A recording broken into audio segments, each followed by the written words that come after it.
तो जय हिंद, नमस्कार। कैसे हैं आप सभी? आई हो आप सभी बहुत ही अच्छे होंगे।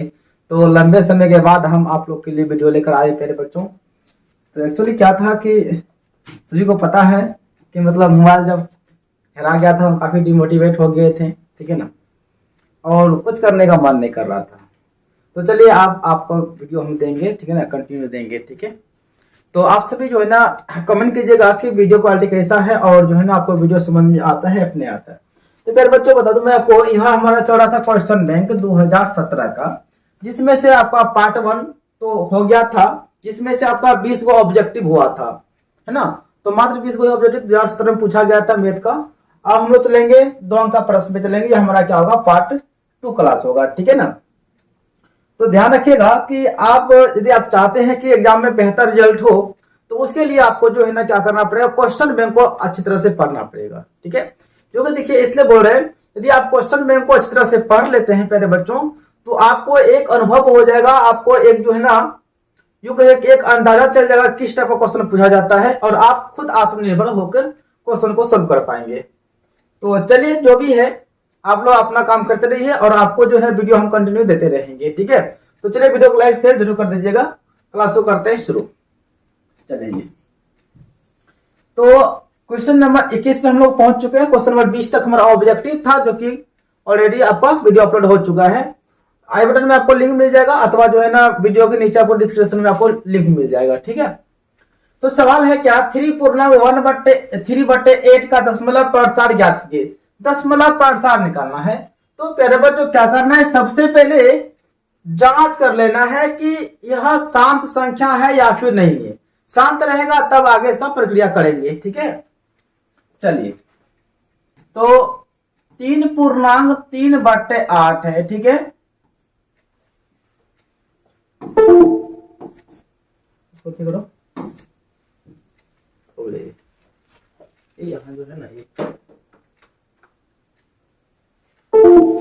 हाँ बस इतना ही हो जाएगा। चलिए 8 है, तो 8 या 24, 24 3 हो जाएगा 27/8 हो जाएगा।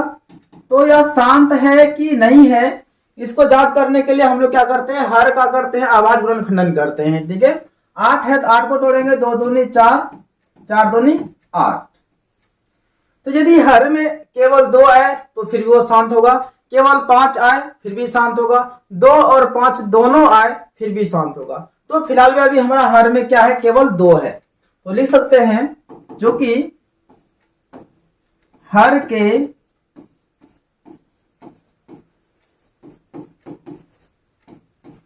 अभाज्य गुणनखंड में 2 है।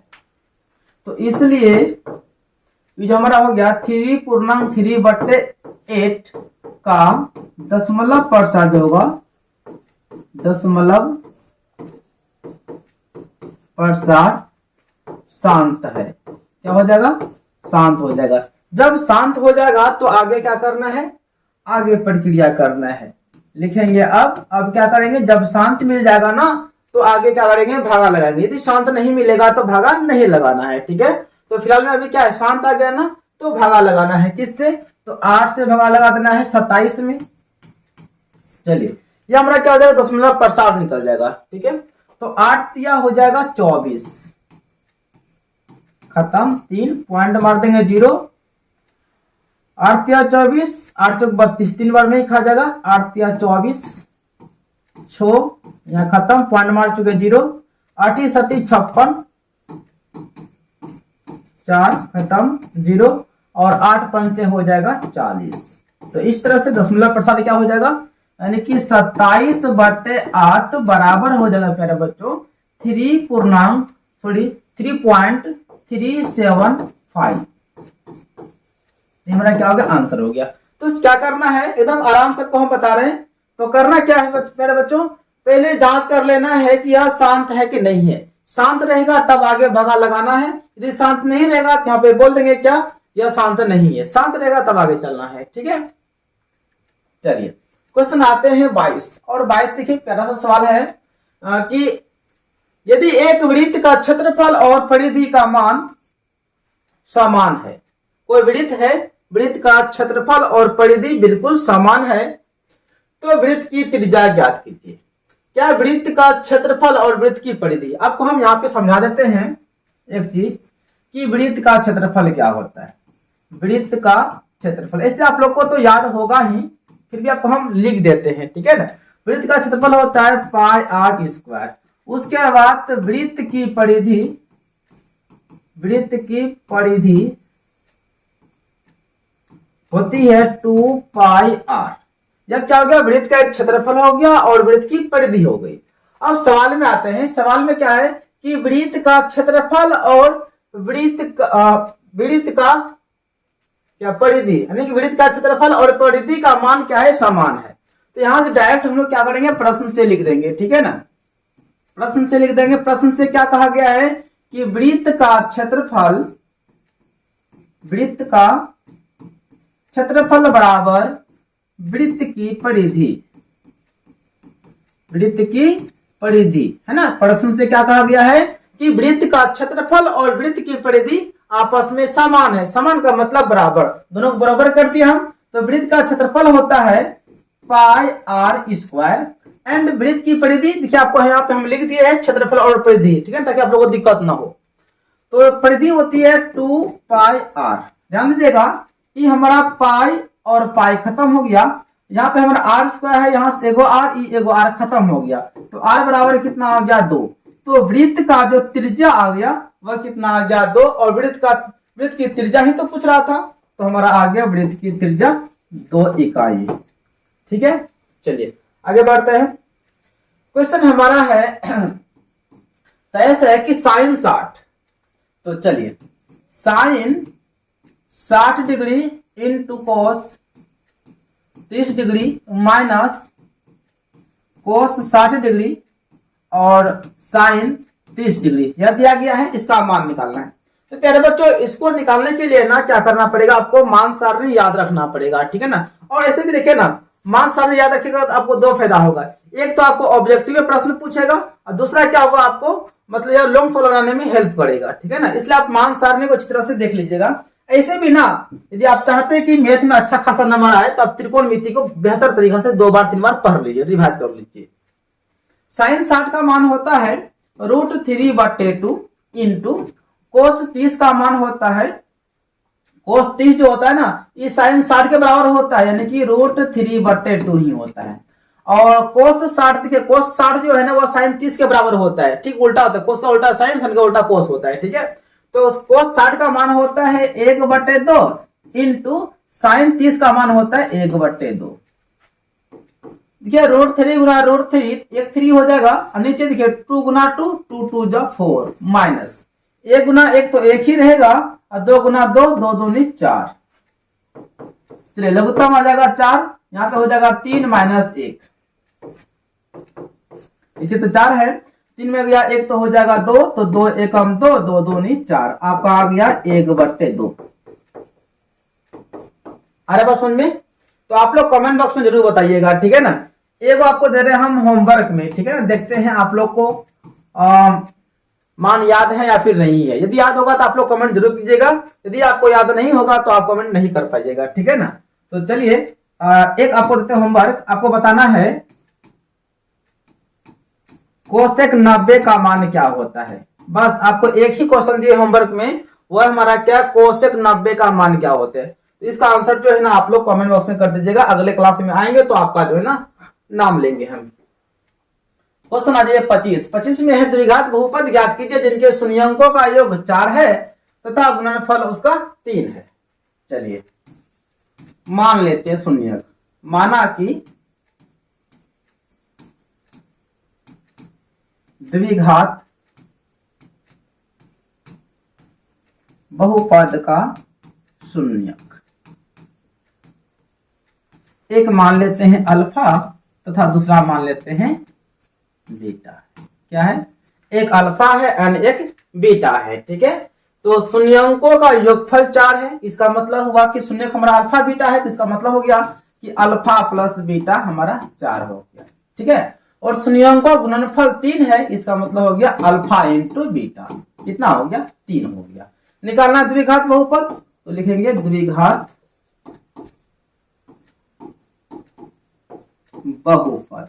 इसका फॉर्मूला होता है पहले बच्चों, या x square minus alpha plus beta into x plus alpha into beta, यह हमारा होता है द्विघात बहुपद का सूत्र होता है। ठीक है, तो x square minus alpha plus beta का वैल्यू देखिए 4 है, हो जाएगा 4x plus alpha into beta देखिए 3 है, हो जाएगा 3। यही हमारा क्या हो गया, अभिष्ट द्विघात बहुपद प्राप्त हो गया।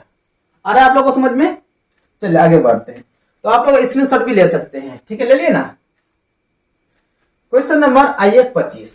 हाँ, बहुत ही प्यारा सवाल है। 25 में है कि त्रिभुज एबीसी एक समद्विबाहु त्रिभुज है जिसका कोण सी 90 डिग्री हो, तो सिद्ध करें कि AB का स्क्वायर जो है ना बराबर 2AC का स्क्वायर होता है। तो सबसे पहले क्या करते हैं, एक प्यारा सा समकोण त्रिभुज हम बना लेते हैं भैया। कौन त्रिभुज? समकोण त्रिभुज। चलिए, दिख रहा है, यह हो गया समकोण त्रिभुज। ध्यान दीजिएगा, जो कोण बोलेगा कि समकोण है उसको वहीं पे लिखना है, ठीक है ना। देखिए जरा ध्यान से, बोला गया C समकोण है, इसका मतलब हुआ यहाँ पे समकोण, तो यहाँ पे हो जाएगा C समकोण है। बच गया A और B, आप कहीं लिख सकते हैं, A यहाँ लिख सकते हैं तो B यहाँ लिख सकते हैं, यदि B यहाँ तो A यहाँ लिख सकते हैं, कोई दिक्कत नहीं है। लेकिन हाँ, जो बोलेगा आपका 90 है उसको आपको 90 की जगह में लिखना पड़ेगा। चलिए AB लिख दिया और C लिख दिया नीचे।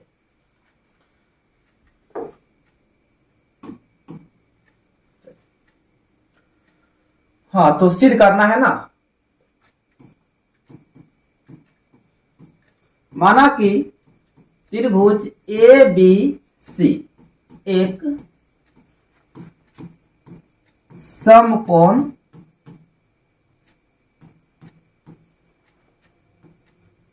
समद्विबाहु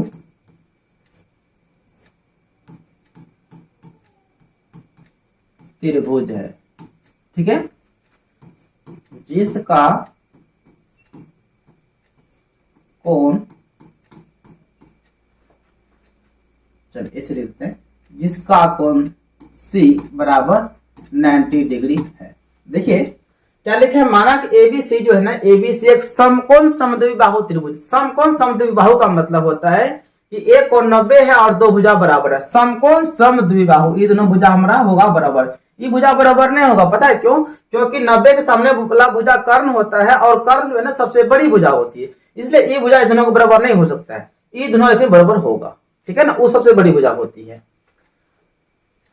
इतना दिया गया है, तो सिद्ध करना है क्या, सिद्ध करना है, क्या सिद्ध करना है? सिद्ध करना है कि AB का स्क्वायर जो होगा वह 2AC का स्क्वायर होगा। यही बात को सिद्ध करना है, बहुत ही सिंपल है। चलिए आते हैं हम लोग प्रमाण की ओर। चलो भैया प्रमाण में आते हैं। प्रमाण में यही है कि हमारे पास ABC एक समकोण त्रिभुज है, प्रमाण में है। चलिए, समकोण त्रिभुज ABC में आते हैं, जिसका कि कोण C 90 डिग्री है, ठीक है। तो समकोण त्रिभुज ABC में जब आते हैं तो हमारा C 90 हो गया और हमारा यह दोनों भुजा आपस में क्या है, बराबर है, क्योंकि समद्विबाहु बोला गया है ना।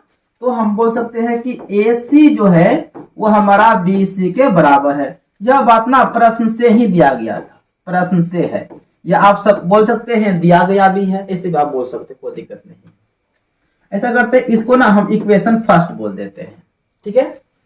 तो यदि हमारा समकोण त्रिभुज है, हमारा ABC यदि समकोण त्रिभुज है, तो समकोण त्रिभुज में पाइथागोरस प्रमेय लागू होता है। तो लिखेंगे क्या, पाइथागोरस प्रमेय से, पाइथागोरस, या कोई इसको पाइथागोरस भी कहते हैं, पाइथागोरस प्रमेय से। पाइथागोरस प्रमेय कहता है कि कर्ण का जो वर्ग होता है, कर्ण मतलब बड़ी भुजा, बड़ी भुजा का वर्ग जो होता है शेष दो छोटी भुजा के वर्गों के योगफल के बराबर होता है। तो कर्ण का वर्ग हो गया, तो हो गया हमारा हो जाएगा आधार का वर्ग, आधार का वर्ग जो हो जाएगा लंब का वर्ग, ठीक है।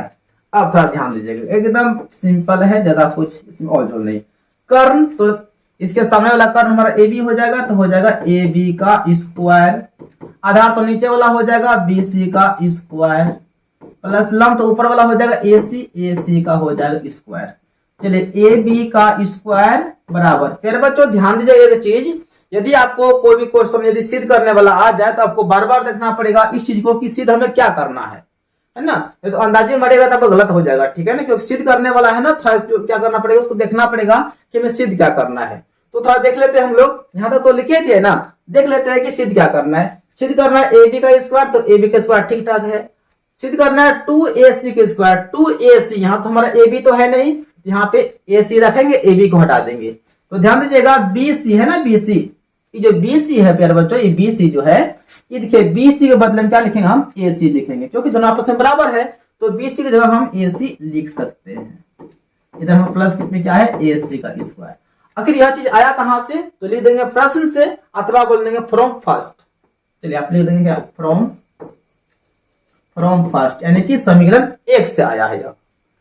तो AB का स्क्वायर जो है वो आपका हो जाएगा, देखिए AC आपका हो जाएगा 2AC का स्क्वायर। ये हमारा क्या हो गया, प्रमाणित हो गया, यानी प्रूव्ड हो गया। तो कितना सिंपल था, बहुत ही सिंपल था, ठीक है ना। बस आपको क्या करना है, इसको अच्छा से समझना है। तो चलिए क्वेश्चन नंबर 25 तक हो गया। तो अगला जो है ना क्वेश्चन कल देखेंगे 26 से, क्योंकि वीडियो लंबा हो जाता है, ठीक है ना, अपलोड करने में थोड़ा तकलीफ होता है, मतलब तकलीफ क्या मतलब दिक्कत होता है ना। तो एक बार आप लोग स्क्रीनशॉट ले लीजिए, चलिए। तो चलिए आप लोग कमेंट कीजिएगा कि वीडियो कैसा लगा आप लोगों को, ठीक है, समझ में आया कि नहीं आया। कोशिश करेंगे आप लोग को जल्द से जल्द जो ना क्वेश्चन बैंक को खत्म कर दे जाए, मैथ का कम से कम, ठीक है। तो वीडियो को लाइक और शेयर जरूर कीजिएगा। तब तक के लिए जय Hind, Vande Mataram, best of luck.